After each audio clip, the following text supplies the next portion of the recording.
Fidel and Raul Castro on his historic visit to Havana. And a new record in the art world. A painting by Pablo Picasso goes for over $179 million. I'm Jeannie Godula in Paris. Those are the headlines for you this hour on France 24. Thanks for joining us. We'll start now with this news out of Nepal, where a new earthquake has hit the nation. It's been registered at 7.4, just a few points below the major quake that struck the region less than 3 weeks ago, killing some 8,000 people and destroying hundreds of thousands of homes. That new earthquake hit near the base of Mount Everest, sending shockwaves as far away as the Indian capital of New Delhi. We'll be going live to New Delhi in just a few moments at time. Do stay tuned. We'll go for there in just a few moments. In the meantime, we do indeed have Mandakini Galit, who is in New Delhi. Mandakini, first of all, tell us what you felt there in New Delhi earlier today. There were pretty strong tremors across New Delhi, but not just limited to New Delhi. These were felt in various states in India, including West Bengal, Uttar Pradesh, Bihar, pretty much all corners of India. It was fairly terrifying. We had to evacuate our offices here for a few minutes, as did hundreds and thousands of people across India. Now, the Ministry of Home Affairs has confirmed one death so far, although it's still early, and they're having an emergency meeting to figure out how to assess the damage. Let's keep in mind that that last big earthquake impacted India as well. There were at least 58 deaths in the state of Bihar. So fairly worrying. We're still waiting for more information from Indian authorities. Mandakini, what have you been hearing from your contacts in Nepal itself? Just devastating news out of Kathmandu. Now, the epicenter is believed to be fairly close to the Everest base camp, and there are worrying reports and beyond. There are reports of people carrying patients out of hospitals as fears of aftershocks set in. Now, there have been 4 confirmed deaths in Chautara. The international airport has been shut down as a standard procedure. Now, tragically, it was only a few days ago that we were able to report people starting to return to their homes as fears of aftershocks began to subside after that big one 2 weeks ago. Now it looks like we're back to square one as thousands and thousands of people are out on the streets all over Nepal. All right, thanks for that, Mandakini. That's Mandakini Galit. They're reporting from New Delhi, where tremors were felt from that new earthquake in Nepal just a few hours ago. We'll go now to Nepal with reporter Constantin Simon, who is in Kathmandu. Constantin, what more can you tell us? Well, we were shooting outside in the streets of Kathmandu around 1:30 local time when we felt the aftershock. It was really strong and lasted for around 30 seconds, maybe 1 minute. It's very difficult to tell you the exact duration because when the earth shakes, every second feels like 1 minute. There were a lot of people in the streets, a lot of young people, and what struck me was the panic movement. Nepali here are really traumatized by the 25th April earthquake, and people started to shout, to run, to cry, to faint. I saw a lot of people fainting in front of my eyes. Traffic was stopped. Cars were just stopping on the road. Policemen were trying to do their best, and then people were running out of buildings and were really afraid that buildings or gates could collapse. I guess when the first earthquake happened, many people were surprised and didn't know what to do.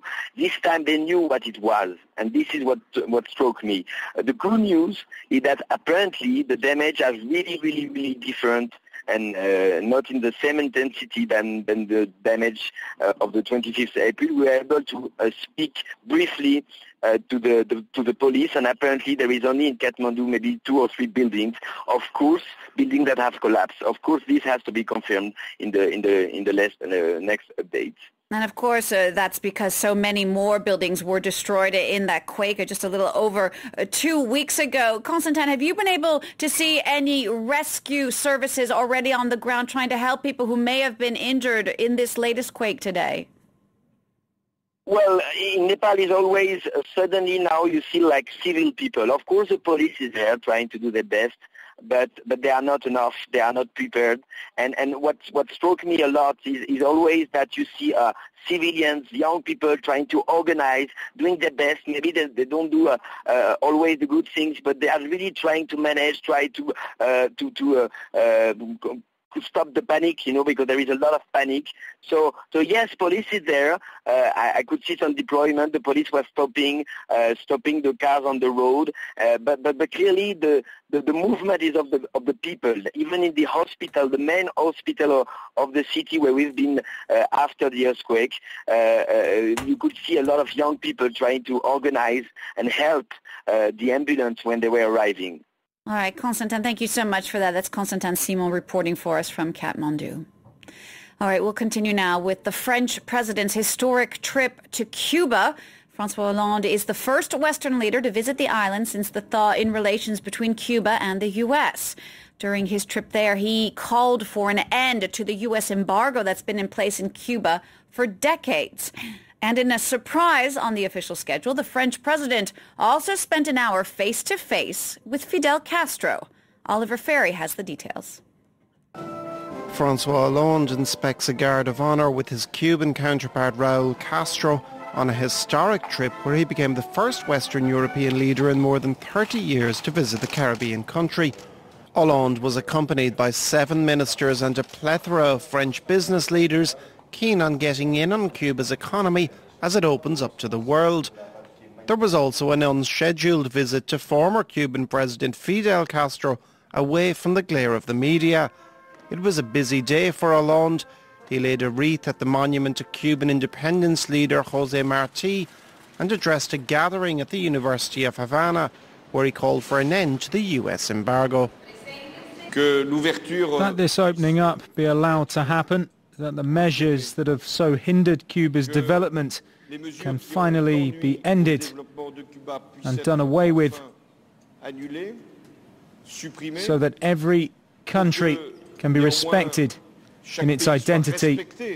That's what we must do. He also opened the new Alliance Française Cultural Centre in Havana. The visit prompted a lot of excitement among locals. It's a great event for us, which strengthens the friendship that Cuba has always had with European countries. This visit is really important for our country and for relations and such. I am really excited by all of this. The visit comes 6 months after the United States moved to restore ties with Cuba after a standoff of over 50 years. François Hollande says he expects other Western leaders to soon follow. In Yemen now, a 5-day humanitarian ceasefire is set to kick off tonight. That truce is meant to help get food and medical supplies to civilians caught between Houthi rebels and airstrikes from a coalition led by Saudi Arabia. Oliver Ferry has the details. Explosions ring out on the hills overlooking Sana'a. The Saudi-led coalition has just bombed an arms dump held by the Houthi rebels who control the Yemeni capital. Strikes that come just hours ahead of a truce due to take effect shortly before midnight local time Tuesday. It's a 5-day ceasefire that already looks fragile. On one side are disorganized Shiite militias, and on the other a coalition headed by Saudi Arabia, which is determined not to allow the conflict to spill over onto its territory.